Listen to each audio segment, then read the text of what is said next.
Hi, everyone. My name is Matt Haynes. I'm the owner of the Twisted Track Gallery. And first of all, Happy New Year to everyone. And we're already on the 15th or the 11th today. So we've been doing this for almost 4 years. Super excited. And in 2026, we're launching tonight with a good friend of ours, Mr. Bud Gordon. So Bud, welcome to the gallery. Thank you very much for coming out. Thank you. I wasn't planning on doing that either. So just Thank you, everyone, for coming out tonight to my show. It's good to see everybody. Got some familiar faces here. And so a little bit of a background here as to the works that I have. And it started about a year ago. I knew right away what I wanted to do with this show. I wanted to have one subject throughout the show, and so I knew I wanted to do figurative. But how was I going to go about it? I always liked Bay Area figurative. When I was at Davis in the mid-'70s, I had a couple instructors who were already on the map as Bay Area figurative painters, and one was, of course, Wayne Thiebaud. Not really a full-blown Bay Area figurative artist, but nonetheless, he was friends with many of them, and over the years, they would visit each other, and they were friends. And then the other two professors was Manuel Neri and Roland Peterson. And so I got some good instruction. And over the years, I had done figurative now and again, but never really focused that much on figurative work. But as I said, I knew I wanted to do figurative, so how was I going to go about it? Well, I did some research into many of the Bay Area figurative artists, of course, Diebenkorn, Bischoff, Brown, Oliveira, Park, and Warner. And I just really enjoy all of these artists, and so I thought I would go ahead and work in that direction and see what I could do. How could I make this? How could I make it my own? So I would borrow from. Who can I borrow from? And I borrowed from just about all of them that I mentioned, and I moved forward with it. It was a great education, just a lot of fun. Getting into a different area of painting, of thinking about how to put the figure down and what can I add to it. So I knew I moved forward with the figure. I worked primarily from photographs, observation, and drawings. So I use all of those devices to kind of put down my ideas, and so I move forward. I would walk around with my cell phone, which I think is a wonderful camera, and I would take pictures of people, and go back and have a little fun with that. Taking pictures without their permission, of course, but nobody complained. But I was just doing it kind of indiscreetly, and I went back to the studio and got worked up with some ideas, and they were pretty good, as I remember. They all didn't make the show here, but so anyway, I knew I wanted to do figurative, but I knew I wanted color. I wanted some color.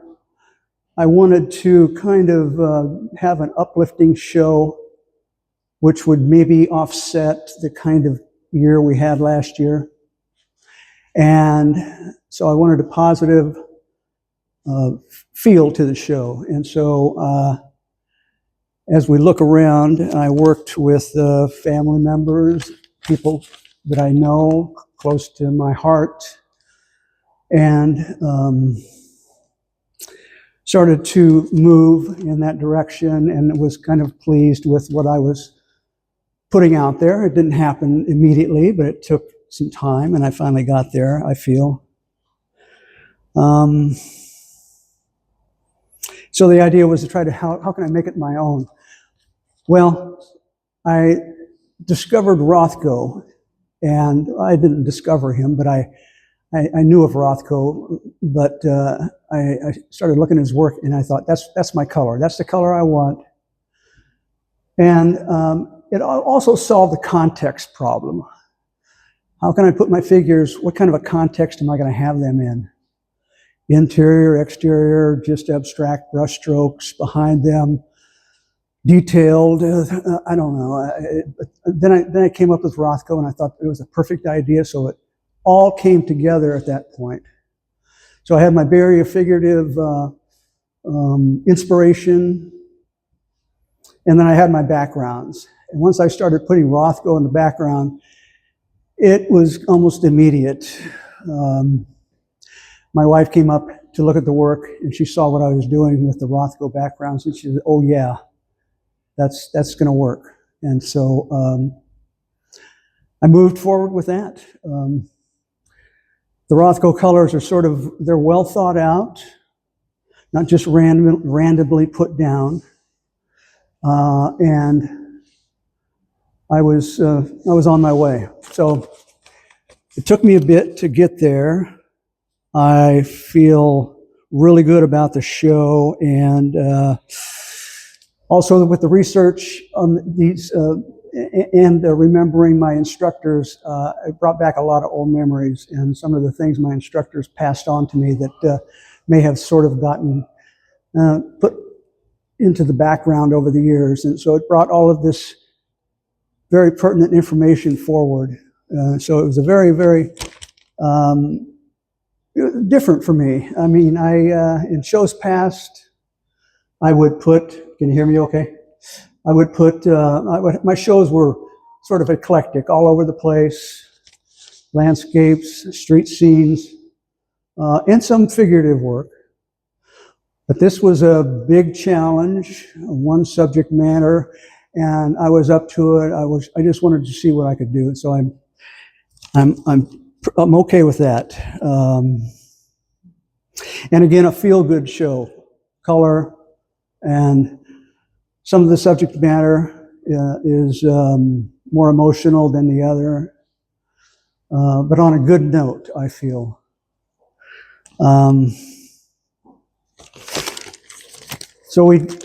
And everything in the show here is what happened in that year's time. We had a wedding in June. My nephew got married. My two nephews, grandsons over there, I asked them we had a birthday party for one of them, and I asked them to go pose for me. I want to take your picture.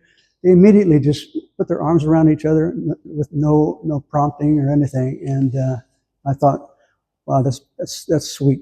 That's special. And then the No Kings protest. One thing I took away from the No Kings protest was the F-bombs everybody was displaying. I've never seen that before in protests. And I've lived through the civil rights movement and the Vietnam War protests. And I've never seen the F-bombs that I see now. So I thought I would throw that in there. And then, family members. And then at the very end, the last two paintings that I did for this show, I took from Manuel Neary. He was sort of near and dear to my heart. He was a great guy.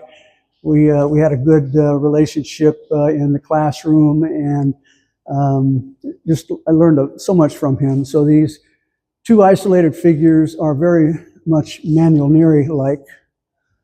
So it's, in a way, it's an homage to the Bay Area figurative. And in Rothko, he's not considered Bay Area figurative. He's an East Coast color field painter. But he came out to teach at Stanford in the late 40s for a couple of years. And then he went back to New York. But while he was here, he commiserated with the other artists. And so kind of, I feel it all came together. So that's pretty much it. Some of these people are friends. Some are people I know. And of course, a lot of family members. So again, thank you for coming out. And it's good to see you. Do you have any questions for Bob? Do you have any questions you like? I made it easy on you. Huh? I made it easy. Okay. All right. Thank you very much for coming out tonight. Thank you very much, but the work is beautiful. Thank you.